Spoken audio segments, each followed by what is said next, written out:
başlap men, Emine Halil, sizlerini Kırım Yarımadası dışında yaşayan halkımızın temsilcileri ile yakından tanış etmeye başlayacağım.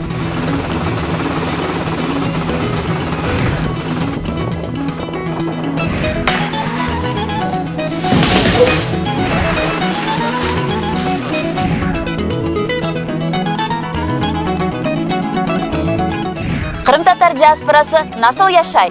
Neler aşay? Nasıl egleni ve nasıl gelecek kurar? Bunların hepsini yayınlarımız devamında birebir korup anlayacağımız. Kahramanlarımız ile dil, din, siyaset, medeniyet ve umumen yaşayış hakkında sohbet geçireceğimiz.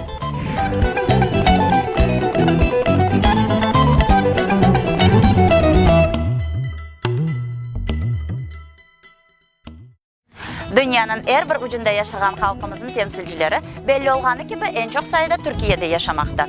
İşte bugün ben sizlerine Türkiye'nin İstanbul civarlarında yerleşken Çatalca kasabasının Kırım Tatar mahallesi İzzedin'de yaşayan Erkan soyadını taşıyan Horanta ile yakından tanış edeceğim. Bu aile nasıl yaşay, neler aşay ve geleceğini nasıl tasavvur etti? Geliniz bu suallerin cevabını beraber öğreneyik. Ama başta tükkanğa kırmamız gerek. Çünkü kadimi Kırım Tatar adeti üzere misafirlikке boş kolunun varılmaz.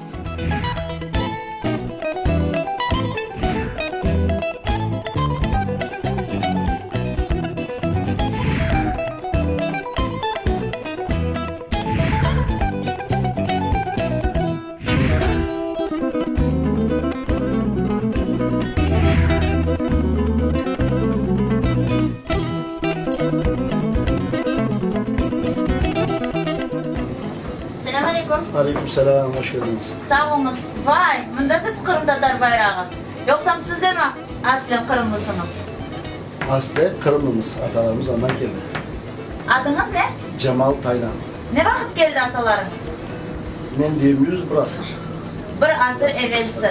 Ve siz o vakitten beri bu yerde yaşaysınız. Tabii. Bu koyun halkına hizmet veriyorsunuz. 26 seneden beri bunda bizim altımızda bakkal gibi geldiğimiz. Kırım Tatarlarga yani siz bunda hizmet veriyorsunuz. Ne güzel. Biz de misafirlikке geldik bu koyga. Hoş geldiniz. Sağ olunuz. Belki tanıydırsınız İhsan Erkan ağamız. Aşağıda fırıncının amcası. Öyle mi? Kardeşi. Aysa bizge şimdi yolunda tarif edersiniz. Belki nasıl varacağımızı anda. Ama ondan evvel alacaklarım var. Çünkü misafirlikке boş kolun varmayız bildiğiniz gibi. Kahve alayım.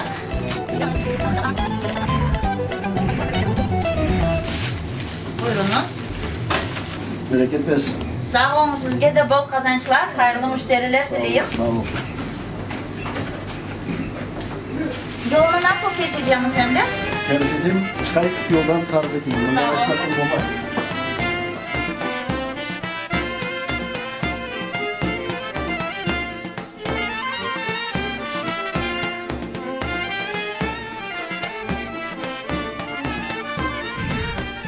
İzzedin 1860'larda Kırım Yarımadası'ndan koçup yerleşken Kırım Tatarları tarafından kurulgan bir koy. Evvelden bu yerler İzzet Baba adlı şahısının çiftliği eken. Kırım'dan icret etken Horantalar bu çiftlikni 66 altınğa satın alıp bu yerde evler kurmağa başlaganlar. Koy ehalesinin ekseriyeti Kırım'nın Alma-Tarhan ve Çotkara koylarından çıkkan. 70'ge yakın hanege 1877 yılında daha 55 hane kelip koşulan.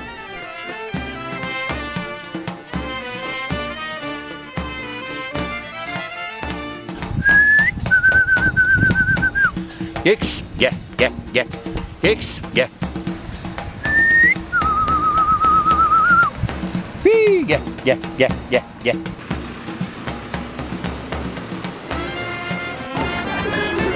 Nerede burada çocuk var?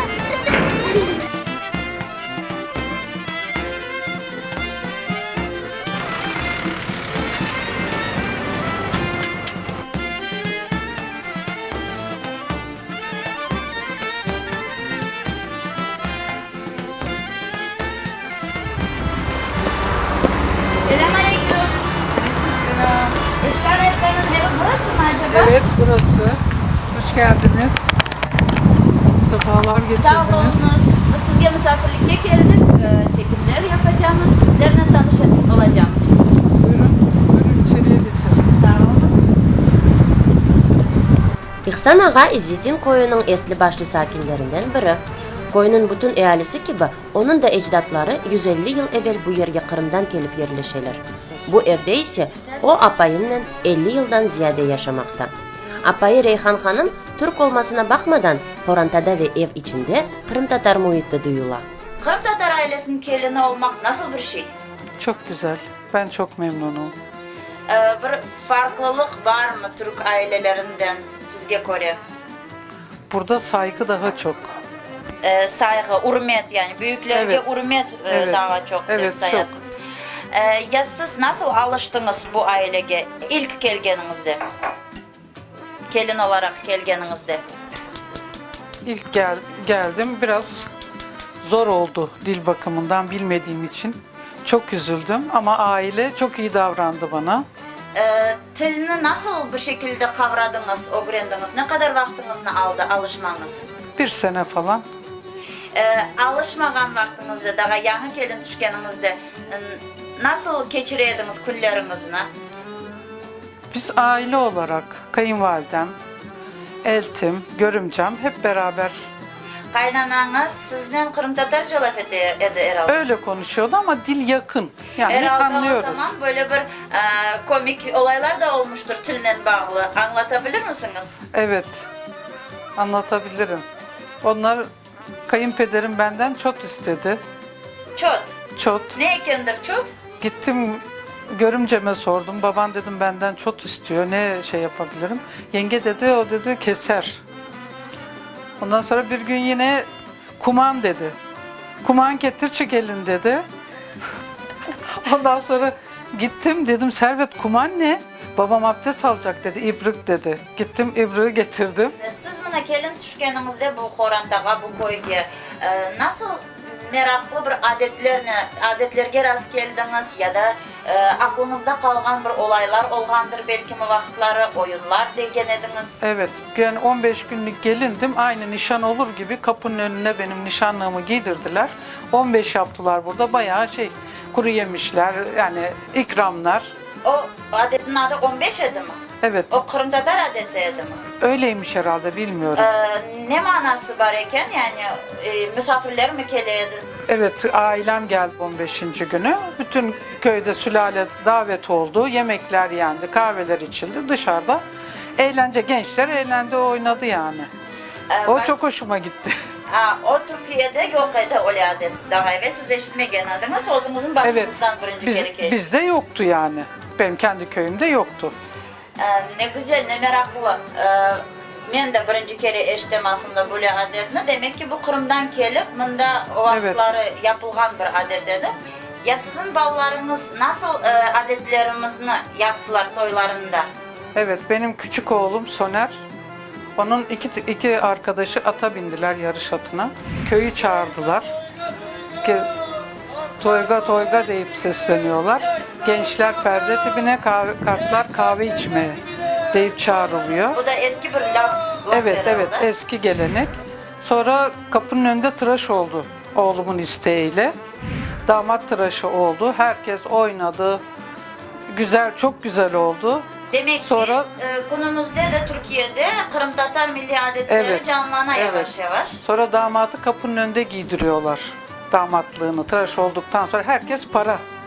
Bir berbere, bir damata yapıyor, önlüğüne takılıyor. Damadı arkadaşların arasında giydiriyorlar. Hepsi, Sayıp atıyorlar böyle giysilerini. Tekrar para verilmesi için. Evet yapıyor. Biri durduruyor, biri veriyor keserken, tıraş ederken. Bunların hepsi herhalde çalgı aletleriyle beraber yapılıyor. Tabii davul var hepsi. Aysa biz kahvelerimizi alıp içeriye geçeyik. Olur. Kara kahvelerimiz de hazır.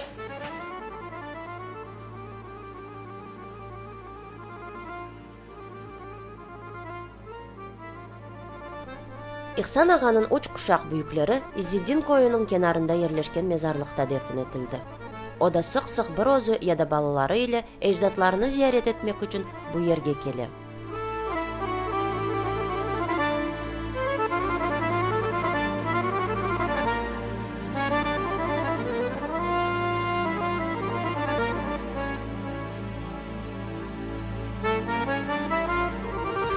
Ev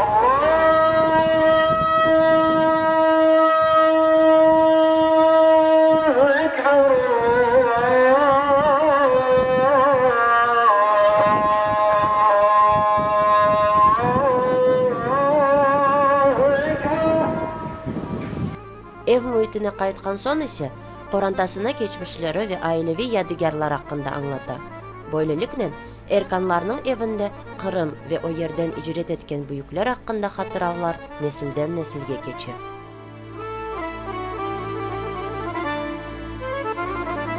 İhsan ağa, mana siz bu İzzedin koyunun esli başlı sakinlerden birisiniz. Bu koy ne için Kırım Tatar koyu dep sayıla? Şimdi Kırım'da gelenler, bunlar Kırım'da daha evvel Eskişehir'in gezgenler. Yani diyeceğim ki İstanbul'u gezgenler, İstanbul'da Çırpıcı Çayırların, Avalan, yani Atatürk Avalan üyelerin bergenler. Ababalarımız deyin ki bunda cakacak yok. Biz bunda cakacak kıdırımız denir, cakacaklı yer. Dolaşalar, keleler İzzetli koyunu, bakalar ki tavluk yer. Tavluk yer, hafif tavluk iken, bunda cakacak var deyip dedelerimiz bir yerin İzzet Baba'dan 66 altına ala 1836'da ken 36 tane ababalarımız. Onların arasında sizin de büyükleriniz var idi. Var. Mesela Abdülmühün. Ondan sonra Kırımlı neydi onun adı? Kırımlı Ömer. Devriş amca. O var birkaç tane daha sayacağım ama şimdi çıkaramayayım yani. Onlar sizin dedeleriniz sayıla mı? Dedelerimiz sayılar. Abdülmühün annem dedesi. Abdülmühün. Sizin ana tarafınız da Kırım'dan, baba tarafınız da Kırım'dan. Romanya. Kırım'dan Romanya'ya geçenler, Romanya'da mesela Cemke Kağanlar, anda da Barlamanlar, andan da Türkiye kendi keleler bunda Tatar koyunu. Kırım'dan gelip bunda yerleşip neler ile uğraşayken bu insanlar? Ya şimdi bunlar hepsi tarla, çiftçilik yasaylar. Özlerini aşacağını çıkararlar. O zaman yok, satın alma yok. Her şeyin özü yasay. Hepsinin özü çıkarar. Soğanın özü çıkarar, sarımsağın özü çıkarar, buğdayın özü çıkarar. Unun apkete tırmende buğdayın un yapar. Tırmen degeniniz degirmen mi? Tırmen un fabrikası. Degirmen yani. Dedirmen ama bizde tırmen değiller. Siz bunda kaçıncı nesil sayılasınız? Şimdi biz 4. kuşak sayılmamız gerek. Şimdi babam kızı annem, annemden sonra biz kelemiz. 3 kuşak, 4 kuşak. Ve sizin ballarınız var. Ballarımız da 5. 6. kuşak olan. Torunlarınız var. Evet, Onlar da 6. kuşak sayılalar. Evet. Halihazırda koyda tahminen 120 hane buluna ve koy sakinlerinin sayısı 900 kişiye yakın.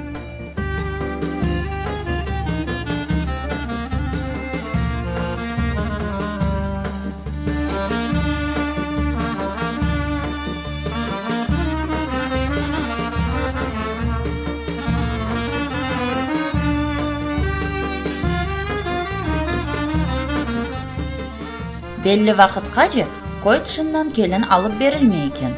Ende ise dışarıdan kelinler alına. Çünkü 150 yıl devamında koy sakinleri birbirlerine akraba ve soy sop olup kalganlar. Kaydan tapa ediler kelinlerini ve kiyevlerini? Kelinler koyumuzdan olsun. Mesela Sazlıbosna koyu var Tatar. Bakşayış koyu var Tatar.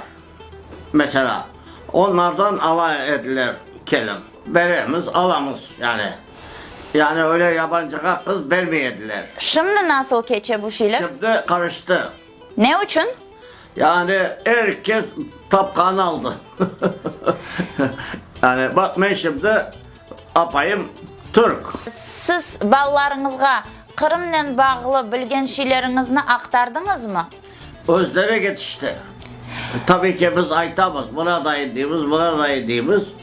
Sonra mesela Soner şey yaptı, kıdırma yaptı. Kitaplardan, şeyden, dedemiz kaydan keyen, dedemiz kayerden keyen, işte Bahçesaray'dan keyen dedemiz. Yani hatta anda Kırım'a ketip o da üyelerin kıdırdı ama tabii ki eski büyükler buğaydı. Kanyerden keyen, kan koydan keyen bilirdiler. Ve o büyükler sizlerge aktarmadı mı bu bilgilerini? Ya herkes özün derdindeydi zaten. Ekmek derdinde. Bazısı koyun baka, bazısı sıyır baka. Mesela bazısı tarla eke. Onun için yani diyeceğim ki böyle şeyler yoktu. Yani düşünmediler. Sizin ballarınız sizin gibi güzel Kırım Tatarca konuşabiliyor. Ben eşittim onlarını. Ama ne için sizin fikrinizce ne için başka insanların bu yerde yaşayan, Türkiye'de yaşayan Kırım Tatarların balları daha çok Türkçe laf ederler, Kırım Tatarca bilmiyorlar? Yok. Şimdi Tatar köyünde boğan ballar hepsi Tatarca bilir. Koy mu iti mi buna yardım etti? Ya şimdi mesela ballar oynağında birbirinin ula kemanda dik. Ula böyle yasarım dik. Yani birbirine küfür ederler, birbirine şey yaparlar. Oynağında ula mesela darıldım oynamayacağım diye. Yani diyeyim ki ballar birbirine Tatarca aytarak şey yaparlar. Sizin balalığınızda, Kırım Tatarca laf etmenizde ananız, babanız, büyükleriniz herhalde faydası oldu. Onlardan eşittiniz, öğrendiniz. Zaten doğduk, Tatar doğduk. Öyle de devam edesiniz. Evet. Ya nasıldır bir vakayalar oldu mu Kırım Tatar diliyle? Tabii mesela şimdi mesela biz balalığımızda Tatarca konuşuyorduk. 7 yaşına geldik. Mektebe gittik. Mektebe gitken de öğretmenlerimiz Türk. Biz Tatarca aytamız, öğretmenlerimiz biber süre ağzımızga. Türkçe konuştunuz değil. Nasıl? Biber süre ağzımızga, acı biber. Yanlarında biber taşıp Kırım Tatar ballarına Türkçe konuş değil. Balların hepsi Tatarca. Bu Koyun balları hepsi Tatar. bu bir ceza mı? Ceza biber. Türkçe konuş da süre ağzımızga. Allah Allah. Nasıl olasın? O ballar başlayırlar. Türkçe'ye çeviremiz lafımızı biberle aşağı sonra. Evet Türkçe aytamızı öğretmeye. Son sizler evge qaytkan son şikayet etmeyediniz mi ana babalarınızga? Yok o zaman öyle ana baba şikayet yok. Ana baba şikayet ettin mi ana baba da seni kötekleyedi. Ya o Türk Öğretmeye çok önem verirdiler. biber sürtmek ağızga ne kadar tez Türkçe öğrenmenizge sebep oldu? Yok Türkçe de bileydik. Türkçe de bileydik ama Tatarca daha kolay keleydi. Tatarca daha kolay keleydiği için Türkçe'ye aytmaydık hemen Tatarca aytaydık. İhsan ağa, bana sizin büyüklerinizden ne gibi Kırım Tatarlarına ait şeyler eşittiniz balalıkta? Belki şiir ya da türkü ya da mani herhangi bir şey hatırlaysınız mı? Mesela şimdi Sazlıbosna'dan kızlar keyin. Bir akrabamızın önüne. Aminem de apketken 2 tane alağım anda. Oturalar. Bir de büyük alan var. O alandan da bunlar şimdi tabii ki Sazlıbosnalılar toy yapıp oynayırken kızlar anda. Bu sefer koyun delikanlıları kete. Anda bakalar. O zaman eskiden pencereden bakaydılar. Amcam kele kahveden annelerin kadehlerini almaya. Yakalaylar amcam. Başlaylar köteklemeye. Amcam pık pık eteken. Bu sefer amcam şey yapkandan alam diyken ki öldünüz kafirin diyken. Özünün abisi boğan bilmiyor. Yani amcam sonra kurtula onların kolundan Esat amcanın tüfeği var iken duvarda asılı. Algan Esat amcanın tüfeği onların kıdırgan vurayım de. Sonra yetişken kızlar türkü çıkarganlar. Urma Recep urma ben de Allah kuluyum den. Aytkan yani öyle de. Yani o sırada o olayın içinde bir türkü uydurganlar. Kızlar hemen sağ Türk'ü aytarlar. Onun adı Mane'ydi herhalde. Mane Türk'ü yani uyduralar. Şimdi mesela amcam birinin ortak koyun algan. Yani amcamın bahçesinde. Koyunlar kutucu Yakup'undur, gübresi Külan Raif'indir. Kızlar Türk'ü çıkarırlar. Adetlerimizden, Kırım Tatar adetlerinden nelerini hatırlaysınız? Vallahi şimdi eskiden toy olaydı. İlk toy olacağı akşam çeyiz çayıydı delikanlılar. Erkekler çeyiz. Üyler taş duvardı. Çivilerini çakardılar, böyle ipler bir yere bir şey yapardılar, bir yere getirdiler ortağa. Kerediler iplerin. İpleri kergen sonra delikanlılar kahve içe. Kahve içken sonra delikanlıların bir iki tanesi balaban soyları iki tane avlu atardı. Yani çiz ata. Delikanlı başına bir çiz verirler. Bu onda apket kevge diler. Kevge apketi bahşiş alar. Delikanlı başı. Eskiden tabii ki telli çırak çıkardı. Yani kelin almaya ketkende aminem çok güzel yapardı. Böyle bir tayakın ucuna iki tane soğan koyar, bir başına bir ortasına, onların makasla keset şeylerin, ondan sonra telli çırak yapardı. Yani o telli çırakta kev arabasında, böyle kev arabasında telli çırak diyediler.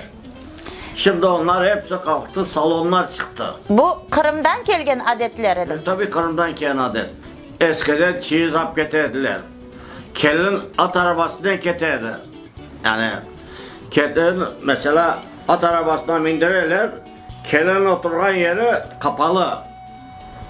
Yerde 3-4 tane apay oturar arabada. 3 tane bir yakta basa, 3 tane de bir yakta apay oturar.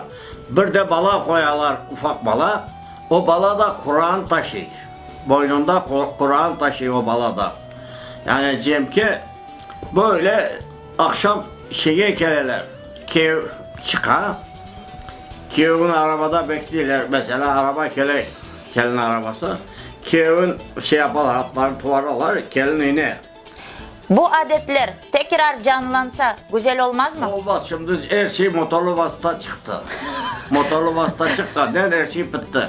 Ya güzel olmaz mı? Olsun ya. Ya olur belki ama artık istemez kimse. Herkes arabasına, herkesin altında taksi var.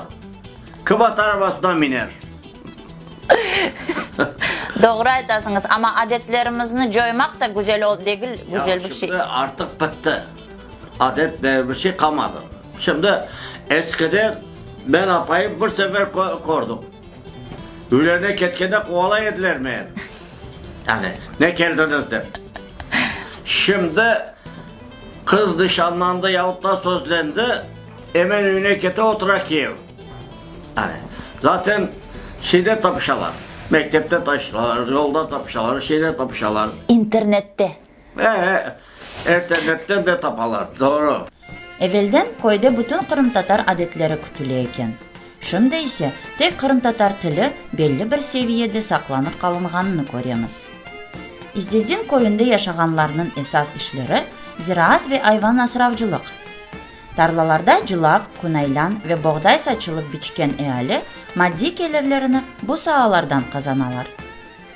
Koy kırışında yerleşken Kırım Tatarları tarafından kurulgan eski fırın ise Aladağ koy sakinlerine sıcak ötmekle temin etmektir.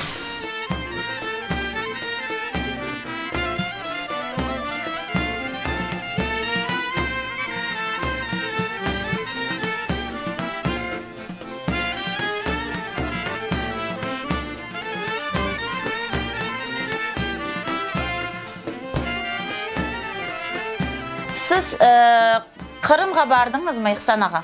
Ketamadım. Planınızda var mı barmağa? Kısmet artık. Gelinimiz var. Tabii ki belki bakarsın keteriz.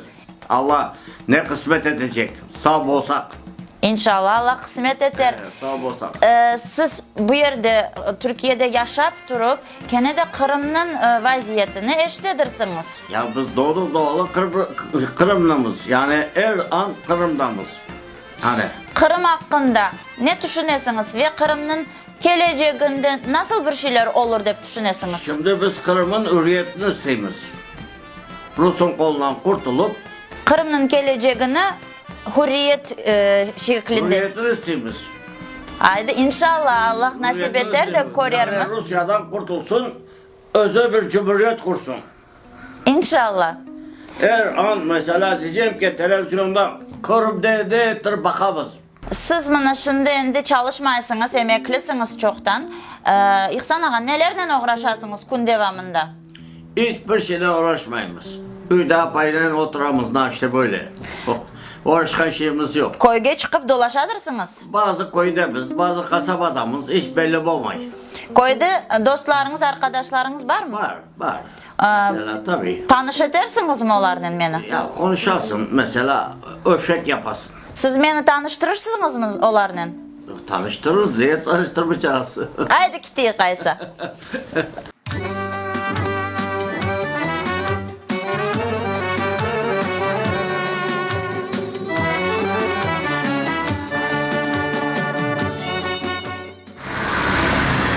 Kaç tane kahve var köyde? 3 tane. En eskisi hangisi? En eski bu. Kahvege kaç yaşından başlayıp erkekler kelmege?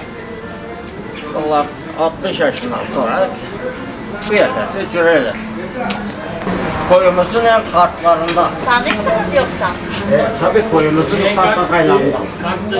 Selamünaleyküm. Kırım'dan kim bunlar? Hoş bulduk, sağ olun. Selamünaleyküm. Buyur. Evvel zamanlarda vatanımız Kırım'ın her bir koyunun ve kasabasının öz kahvehanesi var idi. Bu yerge tek erkekler gelip çay kahve içip öz ara sübetleşeydiler. Kırım'da bu adet ne yazık ki saklanıp kalmadı. Ama Türkiye'de hala daha faal bir şekilde devam etmekte. İşte İzzedin koyununda 3 kahvehanesi var. Halk arası olarga sade kahve dep aytalar. Kahvege katnagan ekseriyet müşteriler esli başlı akaylar ve kart kişilerdir. Ama yaşlarga da kimerde bir rast gelmege mümkün. Nasıl? Yakışır. İhsan ağa da öz akranları ile sübetleşmek için kahvehanege bara. Bu sefer ise beni de yanına aldı.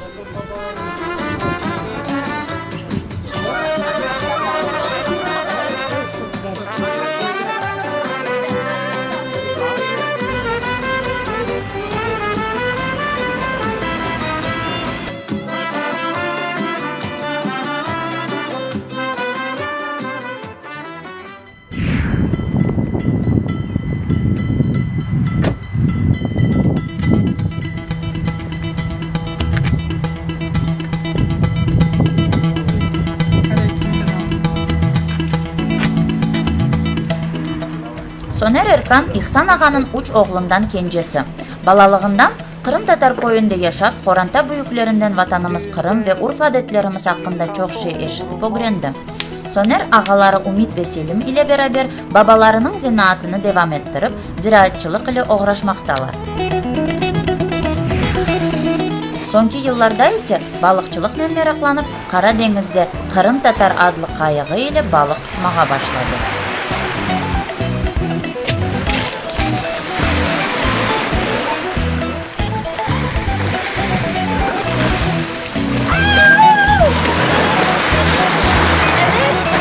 Bunlar delikmiş.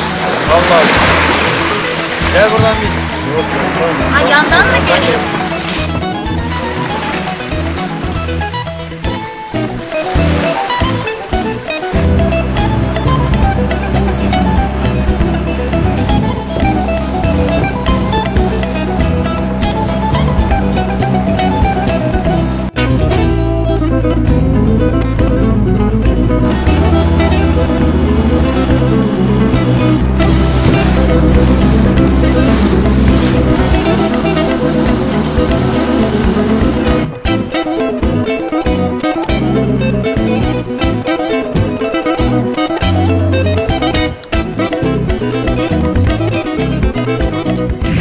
Men seni birinci kere tanıganımda seni Kırım'dan Türkiye'ye gelgen talebe dep düşüngen edim ya da belki bunda çalışasın dep düşüngen edim. Çünkü sen menden öyle bir güzel seviyede Kırım Tatarca laf ettin ki kimerde Kırım'da bile bu seviyede Kırım Tatarca laf etkenlerini rast gelip olamayız. Senin Kırım Tatarca öğrenmene ne sebep oldu ve nasıl bunu yaptın? Nasıl aytayım, o içimdeki bekim kan beni anda çekiyor. Kırım Tatar kanı ağır basa ve her vakit Kırım Tatar, yani aklım fikrim Kırım'da oturan. Başka Korantadan öyle öğrendik. Korantamızda kartanam her vakit Kırım Tatarca yırlar, bir şeyler, maniler, şiirler, o her vakit bana öyle şeylerini anlataydı. Belki de onun için daha çok Kırım'a. Mana sen Türkiye'de yaşayan kaçıncı nesilsin? Ben 5. nesil. Kırım'dan koçup gelgen ailenin 5. nesili olasın ve benim görgenime göre senin etrafında olsun, Horantan içinde olsun, senin kadar Kırım Tatarlar ile ve vatanımız Kırım ile meraklangan yoktur. En çok seni gördüm. Bunun sebebi nedir?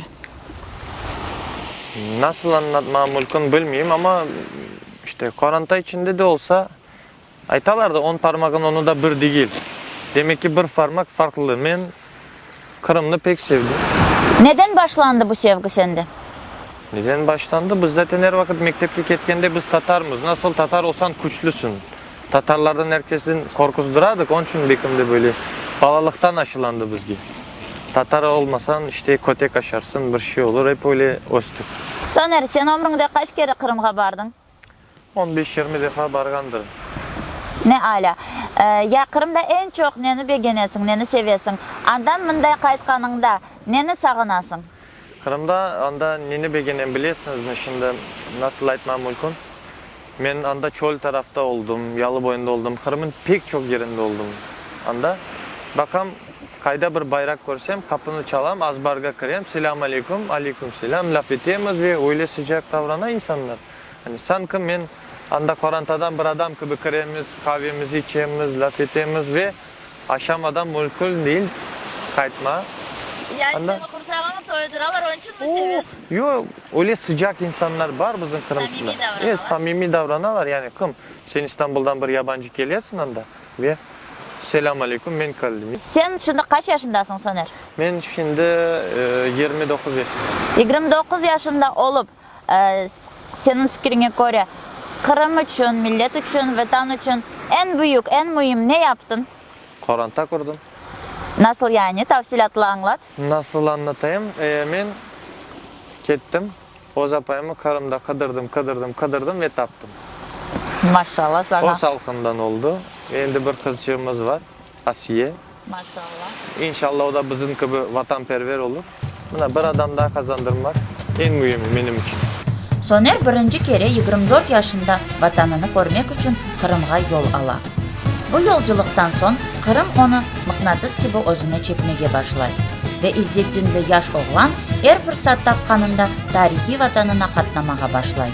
Böyle seyahatlardan birinde arkadaşları ile Kırım Devlet Pedagogika Üniversitesi'ni ziyaret etkeninde gelecekte apayı olacak kızının tanışıp ona sevdalana. Son ise bütün adetlerimizge göre söz kesim, nişan, toy yapıla.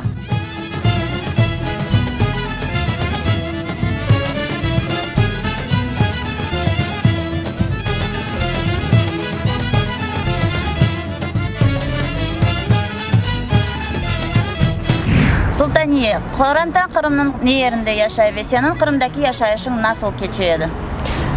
Korantam Kurman kasabasında Nekrasova köyünde yaşayım. Ben de yaşaydım beraber. Ben Ahmetçit'in Kipu'da okuyordum. Qaysı bölümde? Kemanya fakültesinde. Son Korantan seni nasıl terbiye etti? çok vatanperver. Kırım'ı sevmek, vatanı sevmek, ailemni sevmek öyle tırıştım. Ya böyle vatanperver Korantan'ın evladı olup da Türkiye'ye, başka bir memleketke evlenip Kırım'dan ketmekini nasıl atıp gözge aldın? Çok zor idi.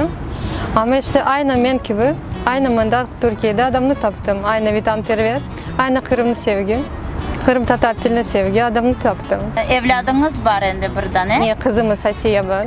Allah bağışlasın Sağ olsun. maşallah. Ve o evladınızı Soner'le beraber nasıl terbiyelemeye planlaştırasınız? Birinci de biz istediğimiz Kırım Tatar'da olsun, Asiye adamımız koydumuz. Onun için Kırım'ı sevsin, çok Kırım'da yaşasın, öyle istediğimiz. Kırım'ın geleceğini ve siz Kırım'ın ne yerinde olacağınızı düşünüyorsunuz? İnşallah beraber Kırım'da sonuna kadar anda olacağımız, anda kalacağımız. Beraber Balaban ailenin anda Kırım'da olacağımız. İnşallah. İnşallah. Muratlarınız yerine gelsin. Yani inşallah. Sağ olun. Sağ ol.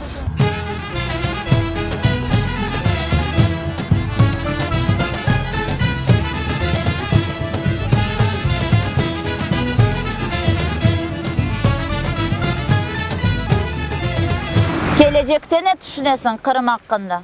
Gelecekte inşallah Allah kısmet etse Kırım'da yaşamaya düşünüyorum. Düşünüyoruz bakayım eğer şartlarımız olsa. Ya Kırım'ın geleceğini nasıl koruyorsun? Kırım'ın geleceğini nasıl koruyorum? Er ya da geç Kırım kaytacak. Yani kaytacak değil, nasıl aytayım? Bana kalsa Kırım özüne bir cumhuriyet olmak gerek. Kimseye bağlı olmadan. Oz Tatarlar. Bunu nasıl elde edebiliriz? Nasıl yapabiliriz? Nasıl elde etmeye mümkün? Şimdi kartlar değil, yaşlarını daha çok bunda mecliste ya da öyle devlet yerlerinde her yerde Kırım Tatar adamların olması gerek. Yaş adamlar. Kartlar değil. Türkiye'de yaşayan Kırım Tatar diasporasını nasıl değerlendirirsin? Kırım Tatar'da pek balaban bir diaspora var. Doğru. Aytalar 10 milyon adam gibi bir sayı aytalar ama bana sorarsanız Türkiye'nin her yerinde 150 tane adam saylap olamazsınız diasporada. Kırım için çekişen, tırışan bir şeyler yapmak anlamında ben 150 adam görmüyorum. Mana Kırım Tatar yaşlar teşkilatlarında da bulunasın sen. Ben bilgenime göre Çatalca Derneğinin yönetimindesin. Evet. Ne için bu işlerge başvurdun? Niçin bu işlerge başvurdum? Ben düşünüyorum ki bundan Kırım'a ne kadar çok yardım götürebilsek, yani yardım değil de işte nasıl aytmam mümkün, elimizden gelgen her şeyini bunda Türkiye'deki diasporaga anlatmaya tırışamız. Bunda yaş adamlar olsa bu işler daha tez yürüyor. Ama kart adamlar olsa şimdi pek böyle işler tez yürümüyor. Tamam, ben şimdi bu sualga geçecek edim. Senin fikrine göre Türkiye'de yaşayan Kırım Tatar diasporası içindeki yaşların vatanına, Kırım'a münasebetleri nasıl bir seviyede? Nasıl bir seviyede aytmam mümkün? Belki %10% Kırım Tatarlılıkın hani kabul etkenler var ya da men gibi tırışkan soyları var. Hani özüm derneklerde kezip korgenime göre hani 10%. Kimisi de ayta işte men Kırım Tatarım ama tek laf mı? Ya ne için böyle ola senin fikrin? Niçin böyle ola bilmiyorum. Bekim yaşayışlara kıyışkeli, yani kıyınlık var, rahat değiller. Hani rahat olmayan adam böyle şeylerin pek bunda uğraşmam mümkün. Niçin? Birinci hayat, yaşamak için çalışmak gerek. Belki de vakitleri olmaz. Sen şimdi ömrünü nasıl geçindiriyorsun? Kaysı zanaatta çalışasın ve paranı nasıl tapasın? Men özüm bizim koyda işlerimiz var işte nasıl aytmam mümkün. Buğday, simişka, işte onlarını saçamız, toplayımız. Türkiye'de nasıl aytalar çiftçilikle uğraşamız. Onun geçimimizi sağlayımız. Ya Aysam'ında ne işimiz var? İşte bunda endi bu yıl baktım bir de balık tutayım. Andan da bizge bir ekmek bir şey kazanmam mümkün mü dep. Onun için bundan endi. Begenezin mi balıkçılık? Evet. Ya bu tekne kaç yıldan beri sende var? Mende 10 yıldan beri var. Teknenin adı ne için Kırım Tatar? Çünkü o nasıl aytayım? Benim milletimin adı. Bunda Türkiye'de de her yerde korunsun. Karadeniz'in içinde nasıl başka bir ad olabilir? Ve her vakit adı böyleydi mi? Evet, her vakit öyleydi. Bundan evvelsi bir teknem daha var idi. O ufacık idi. Onda da Tatar idi. Bu da Kırım Tatar. Her vakit. Şimdi biz Karadeniz kıyısında bulunamız ve karşı yakamızda Kırım var. O yerde yaşayan semetdeşlerimizge neler aytmağa istersin? Bazı vakit ben de böyle bakam Kırım'a doğru. Bunda içimi çeken böyle aha diyeyim. Anda ketmek olmak, ketsem yaxşı olur idi ama. Bundan bazı vakitte düşünem ama çok yol. Ketmege mümkün olmayacak. Onun için. Aysa, mana şimdi biz senin sübetleşemiz. manevi selamlarımızı yübermege mülkün. Menden pek sıcak selamlar bütün Kırım'a, öz halkıma. Ben de herkesin adından aleyküm selam deyip aytam şimdilik.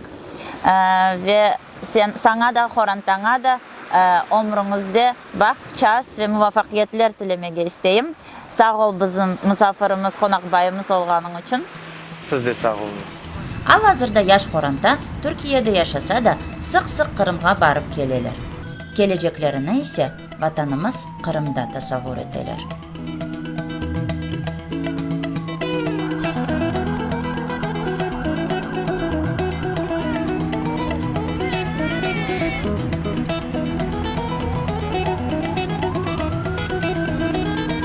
Erkan Horantasında görgenimiz gibi ne olsa olsun araga ne kadar vakit ve mesafe kirse bile Kırım Tatarları öyle bir millet ki her daim ecdatlarının izinden keteler. Bunun için milletimizin geleceği aydın olacaktır. Men ise bugünlük sizler ile sağlıklaşam. Növbetteki yayınımızda görüşkence.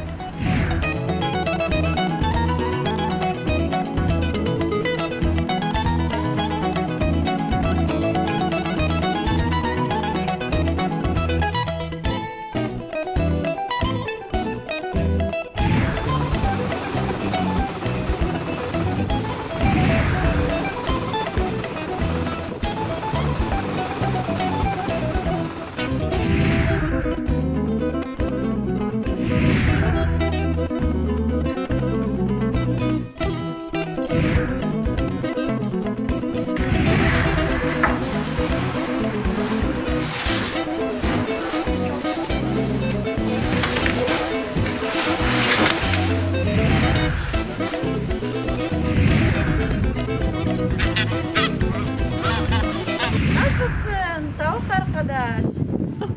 İşler nasıl? Sağlıklar nasıl? Sen de Kırım Tatarsın mı?